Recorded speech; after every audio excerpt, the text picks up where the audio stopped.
A university student has filed a 15 million naira lawsuit against a female classmate over what he describes as a false rape allegation.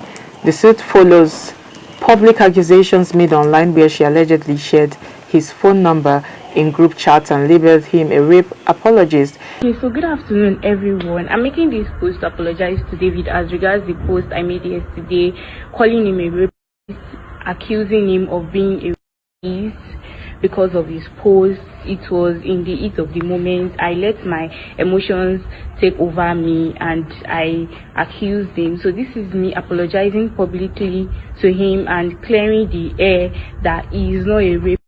He is never a rapist. I've never caught him raping anybody. He is not a rapist. So I am sorry, David. I am sorry for calling you a rapist. And this is just to clear the air. He is not a rapist. David is not a rapist. Thank you. The accused student, David, denies the claim. The university says it conducted an investigation and found no evidence to support the allegation.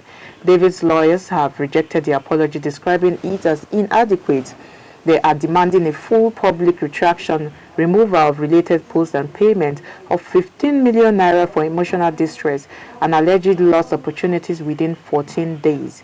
The case has reignited debate about balancing protection for victims of sexual assault with the consequences of unproven claims. First thing that came to my mind is where she will get the money to, pay. But I think this is a very sensitive story. But it's not something to laugh about because that is because of all of these false allegations, false claims here and there.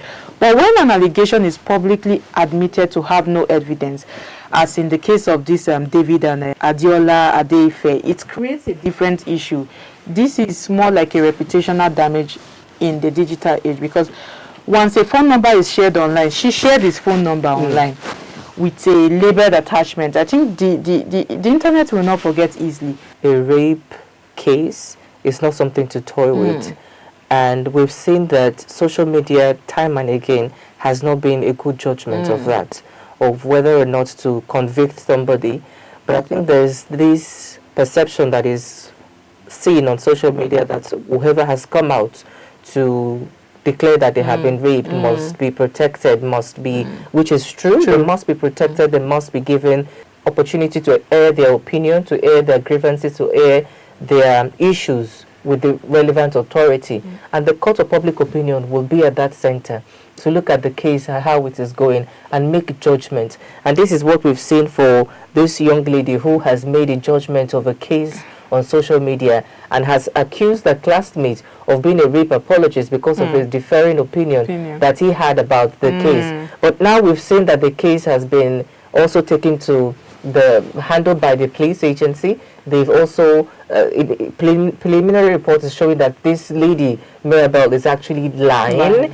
There's no truth or fact to the rape case that she mentioned, and she's also come out to say that she had a lot of mental issues that she's dealing with and the likes. But back to these two people who have involved themselves in another person's case and have decided to throw banter. This is an example of whatever happens online, let it happen online. Because when you bring online cases and you fight people individually because of an opinion that is going online, you don't know how true it is. You don't know the validity of the information. You don't know how sensitive it might be for other people.